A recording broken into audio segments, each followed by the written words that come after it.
이번 강의에서는 교육에서 데이터 과학의 요소, 교육 분야에서 데이터 과학자의 역할에 대해 설명합니다. 데이터 과학자가 교육에 관련된 문제를 파악하고 해결하기 위해서 데이터 과학을 적용하는 방법을 설명하고, 이를 위해 간단한 사례를 통해 교육 분야에서 데이터 과학이 어떻게 사용되고 교육 분야의 각각의 구성원들이 데이터 과학을 통해 얻을 수 있는 이득이 무엇인지를 설명하도록 하겠습니다. 또한 마지막에서 교육 분야에서 데이터 과학자들은 어떤 역할을 해야 되는지 그 역할에 대해서도 설명해 보도록 하겠습니다. 이 그림은 데이터 과학의 기술적인 요인을 표현한 그림이지만 교육 분야에 적합하도록 수정한 그림입니다. 데이터 과학을 위해서는 먼저 수학과 통계학적 지식이 필요합니다. 데이터 과학은 통계를 근간으로 하고 통계는 또 수학을 근간으로 한 학문이기 때문에 수학적 지식과 통계학적 지식이 필요합니다. 다음으로 필요한 것은 컴퓨터 과학과 프로그래밍 기술입니다. 수학적 지식을 수학적 지식과 통계적 지식을 대규모 데이터에 적용하기 위해서는 컴퓨터를 잘 다루는 기술이 필수적입니다. 또 엑셀과 같은 스프레드시트만으로는 불가능한 반복적이고 복잡한 작업을 수행하기 위해서는 R이나 파이썬과 같은 프로그래밍을 할 수 있는 능력이 필요합니다. 이 두 가지는 교육 분야뿐만이 아니라 어떤 분야에서나 공통적인 능력입니다. 그러나 마지막 세 번째 요인인 교육 분야의 도메인의 지식, 교육 분야의 전문적인 지식은 교육 분야에서 필요한 지식입니다. 이 도메인 지식은 데이터 과학에 사용되는 분야에 따라 달라지게 됩니다. 예를 들어 보건 분야에 데이터 과학이 사용되면 수학적 지식과 통계학 지식, 컴퓨터 과학과 프로그래밍 지식은 공통적으로 필요하고 보건 분야에 대한 전문적 지식이 필요합니다. 따라서 교육 분야의 데이터 과학을 위해서는 이 교육 분야의 전문적 지식이 반드시 필요합니다. 이 세 가지의 지식을 바탕으로 작업을 하게 되면 교육 분야 연구를 위한 머신러닝 방법론을 적용할 수 있거나 교육 분야 연구를 위한 통계적 방법론을 적용할 수 있습니다. 또 컴퓨터 과학과 프로그래밍 기술, 교육 분야의 전문적 지식이 합해지면 요즘에 각광받는 에듀테크 산업으로서의 역할도 수행할 수 있습니다. 이렇게 교육 분야의 데이터 과학에서는 이렇게 크게 세 가지 기술이 반드시 필요합니다. 이 세 가지 기술을 모두 가진 사람을 찾으면 좋겠지만 이런 사람을 찾기는 매우 어렵습니다. 그래서 데이터 과학은 이러한 세 가지 지식을 가진 사람들이 여러 사람들이 모여서 수행하는 것이 일반적인 프로세스입니다. 그러면 교육 분야에서 데이터 과학은 어떻게 활용될까요? 다른 분야와는 달리 교육 분야에서의 데이터 활용은 크게 두 가지로 분류됩니다. 첫 번째는 연구 방법으로서의 데이터 과학입니다. 학습과 교육이 진행되는 과정에서 수입된 다양한 데이터는 다량으로 쌓이게 되고 이 데이터를 분석해서 이 데이터가 어떤 의미를 가지는지 그 의미를 만들어내는 일련의 기술을 말합니다. 빅데이터 과학적 연구에서는 통계적인 이론적 또는 개념적 프레임워크로 그동안 수행해 왔습니다.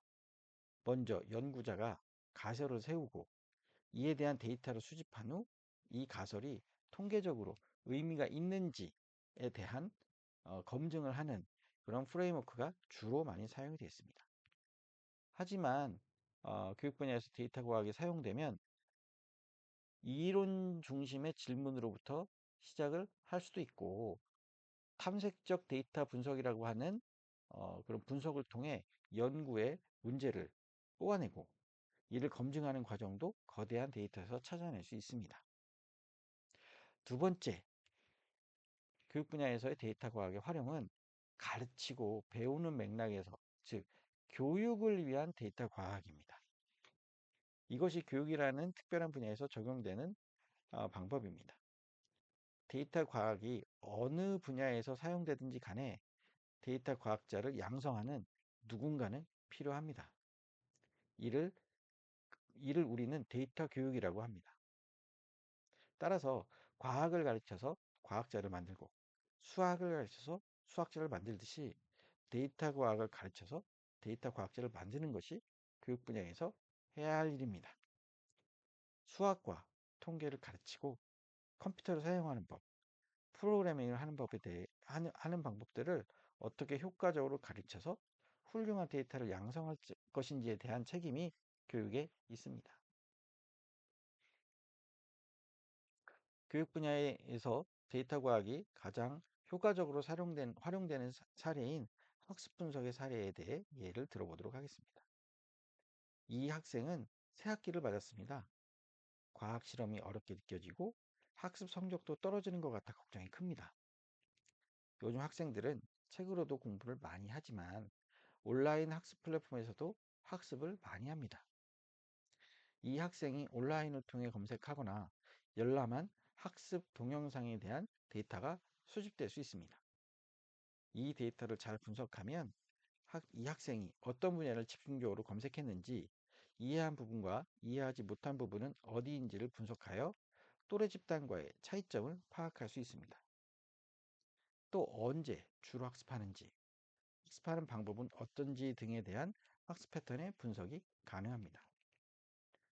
이러한 결과는 교사나 온라인 플랫폼으로 전달되고 학생이 부족한 부분에 학습해야 할 콘텐츠를 추천하거나 올바른 학습 방법을 제시할 수 있습니다. 이를 흔히 개인화 학습이라고 합니다. 이러한 개인화 학습에는 데이터 분석이 가장 핵심적인 기술입니다. 최근 온라인 교육 플랫폼에는 이러한 데이터 분석을 통한 개인화 학습 알고리즘이 매우 많이 적용이 되어 있습니다. 이제 곧 시행할 디지털 교과서의 시행에 따라 일반 학교에서도 이러한 온라인 데이터들이 많이 수집될 수 있습니다. 그렇게 되면 일선 학교에서도 온라인 플랫폼에서 제공했던 그런 많은 개인화 어, 학습 방법들이 학생들에게 제공될 수 있을 것입니다.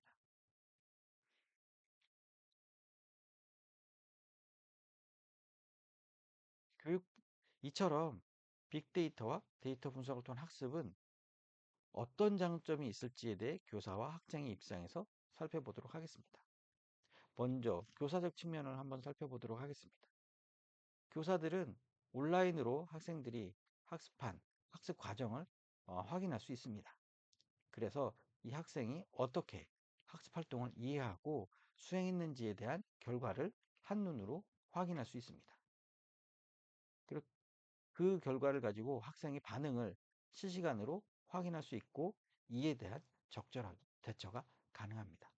학생들이 어떠한 학습에서 어, 지루함을 느꼈는지, 어떠한 학습에서 좀 더 집중을 했는지에 대한 반응을 실시간적으로 확인할 수 있기 때문에 이 데이터를 활용하면 학생들과 활발한 상호작용이 가능해서 보다 학습 효과를 높일 수 있습니다.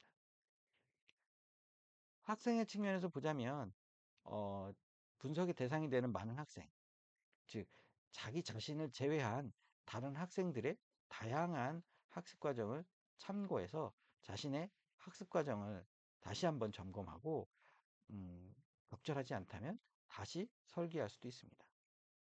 또한 다른 학생들과 비교해서 자신의 상태를 객관적으로 파악할 수 있고 그러한 파악의 결과를 가지고 자신의 학습을 조절하면서 학습을 할 수 있기 때문에 그 학습의 동기부여에 효과가 있습니다. 또 다른 학생들과의 활발한 상호작용이 가능합니다. 예를 들어 요즘 많이 사용하는 채팅이나 이런 내용 기능들을 사용하면 수업을 받는 과정에서도 다른 학생들과 활발하게 상호작용이 가능하기 때문에 수업의 참여도를 증가시킬 수 있는 긍정적인 요인도 있습니다. 그럼 이번에는 교육 분야에서 데이터 과학자들은 어떤 역할을 할 수 있는지 그 역할에 대해서 한번 살펴보도록 하겠습니다. 첫 번째는 정보 수요자에게 적절한 정보를 전달하는 시스템을 구축하는 역할입니다. 최근에 교직원과 경영진들은 학교를 효율적으로 운영하기 위해 많은 양의 데이터들이 필요합니다. 이 데이터를 통해 의사결정을 할 수 있고, 특히 교사들은 학생을 효율적으로 교육하기 위한 데이터들이 항상 필요합니다. 이러한 필요성을 어, 이러한 필요성에 반응하기 위해서 데이터 과학자들은 음, 경영진과 교사들과 같은 정보 수요자들에게 적절한 데이터를 빠르고 효과적으로 전달하기 위한 시스템을 구축할 수 있습니다. 또한 교육의 경우는 다른 분야와 달리 대부분의 정보가 인간에 대한 데이터이기 때문에 다른 어느 분야보다 정보에 대한 보호, 개인정보에 대한 보호가 필요합니다. 따라서 데이터 과학자들은 개인정보가 안전하게 보관되고 빠르고 정확하고 적절한 분석 결과가 전달될 수 있는 데이터 전달 시스템을 만들 필요가 있습니다.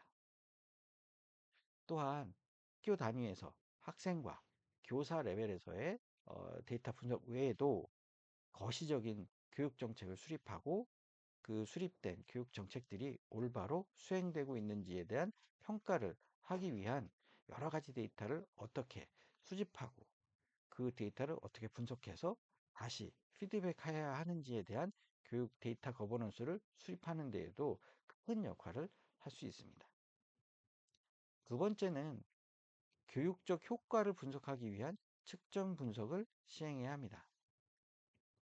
개별 학생, 개별 학생의 맞춤형 교수 학습 방법을 어떻게 만들어낼지, 그리고 교육적 개입이 어떤 효과와 어떤 교육적 개입이 어떠한 효과를 가지는지를 측정해내는 분석을 시행해야 합니다. 학생의 수업을 만족도를 높이기 위한 방법, 그리고 교육적 개입이 필요한 대상을 파악하는 그런 분석 결과를 제공해야 합니다.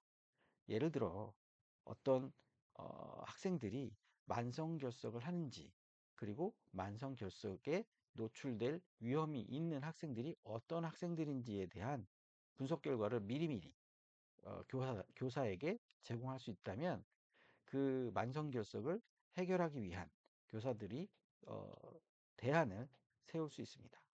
그래서 그러한 교육의 효과성을 향상하는 데 도움을 줄 수 있습니다. 세 번째로는 EDA, 탐색적 데이터 분석과 머신러닝을 사용해서 교육 데이터 간의 유의미한 패턴이 무엇인지를 파악할 수 있습니다. 요즘에는 다양한 교육 정보 시스템이 있습니다. 이런 교육 정보 시스템은 교사와 학생 간의 다양하고 매우 대용량의 데이터가 재현적으로 생성이 됩니다. 여기서 생성된 데이터들은 그 데이터 과학자들이 가장 먼저 수행하는 탐색적 데이터 분석을 통해 그 데이터들의 전반적 특성을 분석하게 되고, 전반적 특성이 분석되고 나면 그 데이터들을 머신러닝, 딥러닝 알고리즘을 사용해서 그 교육 데이터의 패턴을 분석해서 예측 모델을 만들고 예측 데이터를 생성하게 됩니다.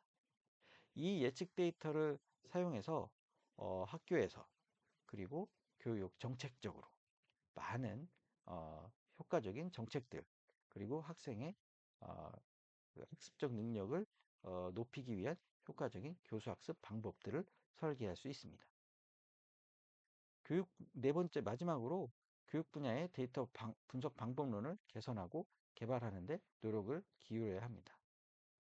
교육 분야에서도 지금 현재 적용되고 있는 여러 가지 분석 방법론들이 많이 있습니다.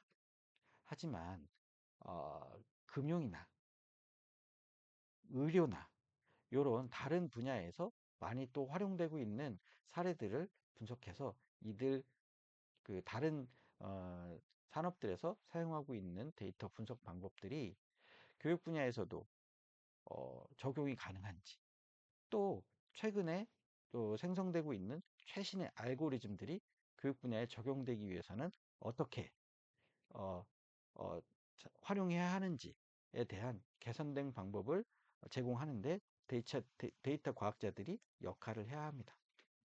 이 과정에서 교육학적 지식을 활용해야 하고, 교육 당사자, 학교 경영진, 교사, 학생, 학부모들과 지속적으로 상호작용을 통해서 교육 분야의 전문적인 데이터 분석 방법론을 개발해야 합니다. 이렇게 개발된 방법론을 계속 발전시켜 나가면 교육 분야에서 어, 학생들의, 그리고 교육 정책적인 효과적인 발전을 가지고 오는 데이터 분석이 가능하고, 이러한 역할을 데이터 과학자들이 해야만 합니다.